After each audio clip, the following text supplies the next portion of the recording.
إن الحمد لله نحمده ونستعينه ونستغفره ونعوذ بالله من شرور أنفسنا ومن سيئات أعمالنا من يهد الله فلا مضل له ومن يضلل فلا هادي له أشهد أن لا إله إلا الله وحده لا شريك له وأشهد أن محمدا عبده ورسوله لا نبي بعده قال الله تعالى في كتابه الكريم يا أيها الذين آمنوا اتقوا الله حق تقاته ولا تموتن إلا وأنتم مسلمون أما بعد. Ilmu adalah menunjukkan amalan. Alhamdulillah wassalatu wassalamu ala Rasulillah wa ala alihi wa sahbihi wa man tabi'ahum bi ihsan ila yaumiddin. Buat bin Jabal radhiyallahu anhu mengatakan ilmu adalah menunjukkan amal dan amalan itu berada di belakang setelah adanya ilmu. Bukti bahwa ilmu lebih didahulukan daripada amalan. Ulama hadis terkemuka yakni Al-Bukhari berkata al-ilmu qoblal qauli wal amali.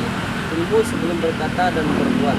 Perkataan ini merupakan kesimpulan yang beliau ambil dari firman Allah Ta'ala yang artinya yaitu maka ilmuilah atau ketahuilah bahwasanya tiada sesembahan yang berhak disembah selain Allah dan mohonlah ampunan bagi dosamu. Quran surah Muhammad surah 47 ayat 19. Di dalam ayat ini Allah memulai dengan ilmuilah lalu mengatakan mohonlah ampun. Ilmuilah yang dimaksud adalah perintah untuk berilmu terlebih dahulu. Sedangkan mohonlah ampun adalah amalan. Ini pertanda bahwa ilmu hendaklah lebih dahulu sebelum perbuatan. Sufyan bin Uyainah rahimahullah berdalil dengan ayat ini untuk menunjukkan keutamaan ilmu. Hal ini sebagaimana dikeluarkan oleh Abu Nu'aim dalam Al-Hiyah ketika menjelaskan biografi Sufyan dari Jalil al-Abi bin Nafi darinya bahwa Sufyan membaca ayat ini lalu mengatakan tidakkah engkau mendengar bahwa Allah mulai ayat ini dengan mengatakan ilmuilah, kemudian Allah memerintahkan untuk beramal. Al-Muhallab rahimahullah mengatakan amalan yang bermanfaat adalah amalan yang terlebih dahulu didahului dengan ilmu. Amalan yang di dalamnya tidak terdapat niat ingin mengharap ganjaran dan merasa telah berbuat ikhlas, maka ini bukanlah amalan karena tidak didahului dengan ilmu. Sesungguhnya yang dilakukan hanyalah seperti amalan yang berarti lain dan yang darinya.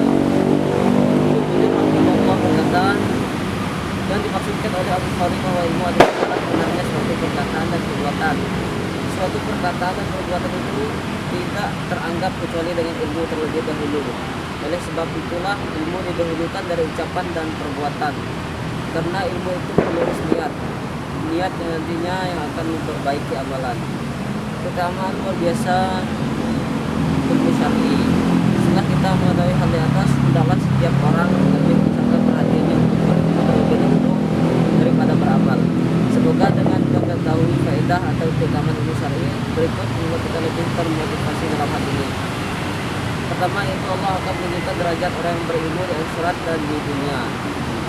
Di akhirat Allah akan meninggikan derajat orang yang berilmu beberapa derajat berbanding lurus dengan amal dan dakwah yang mereka lakukan.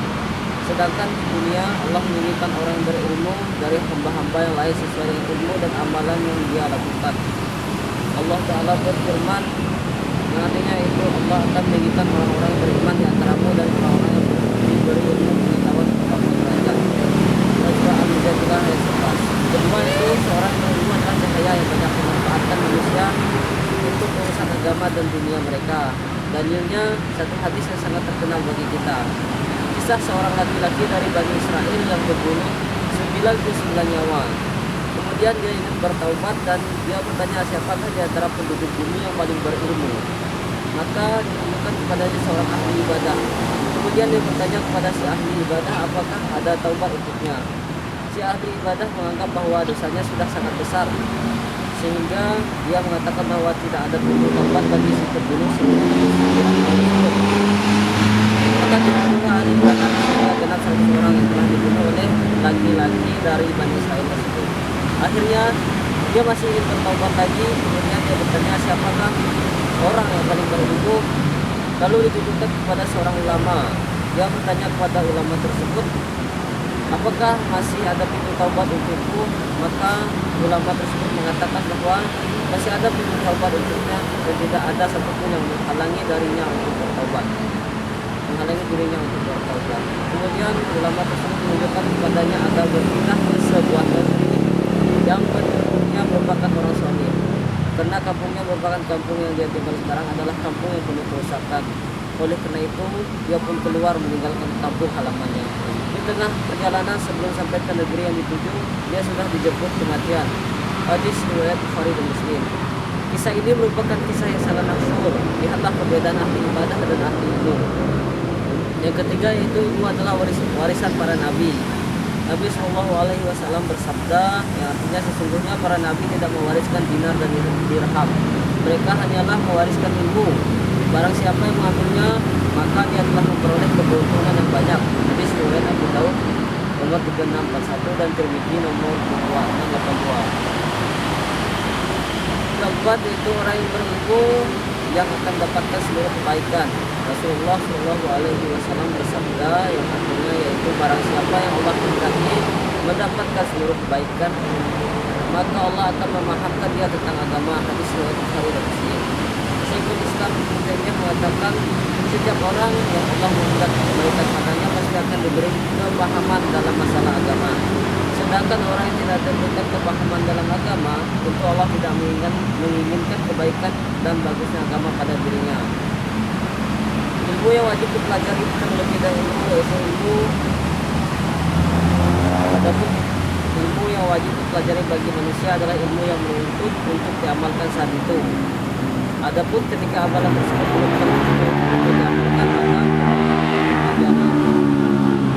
Jadi ilmu mengenai tauhid, mengenai dua kalimat syahadat, mengenai keimanan adalah ilmu yang wajib dipelajari ketika seseorang menjadi muslim. Karena ilmu ini adalah dasar yang harus diketahui. Kemudian ilmu mengenai sholat, hal-hal yang berkaitan dengan sholat seperti bersuci dan lainnya, merupakan ilmu berikutnya yang harus dipelajari. Kemudian ilmu tentang hal-hal yang halal dan haram, ilmu tentang muamalah dan seterusnya. Contohnya itu seseorang yang saat ini belum mampu berhaji, maka ilmu tentang haji belum wajib untuk dia pelajari saat ini. Akan tetapi ketika ia telah mampu berhaji, dia wajib mengetahui ilmu tentang haji dan segala sesuatu yang berkaitan dengan haji, ataupun ilmu tentang tauhid, tentang keimanan adalah hal pertama yang harus dipelajari, karena setiap amalan yang dilakukan tentunya berkaitan dengan niat. Kalau niatnya adalah melakukan ibadah karena Allah, maka itulah amalan yang benar. Adapun kalau niatnya karena selain Allah, maka itu adalah amalan syirik. Ini semua jika dilakukan melakukan dengan akidah yang tentu yang benar. Akhirnya marilah kita awali setiap keyakinan dalam dan amalan dan ilmu agar luruslah niat kita dan tidak terjerumus dalam ibadah yang tidak ada tuntunan alias kita. Ingatlah bahwa suatu amalan yang dibangun tanpa dasar ilmu malah akan mendatangkan kerusakan dan bukan kebaikan. Umar bin Abdul Aziz mengatakan, artinya barang siapa yang beribadah kepada Allah tanpa ilmu, maka dia akan membuat banyak kerusakan daripada mendatangkan kebaikan. Bisa begitu pula setiap ilmu hendaklah diamalkan agar tidak serupa dengan orang Yahudi.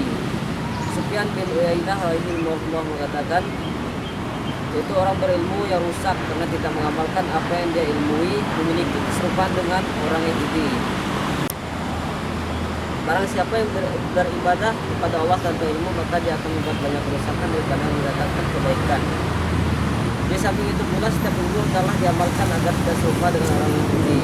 Orang berilmu yang rusak karena tidak mengamalkan apa yang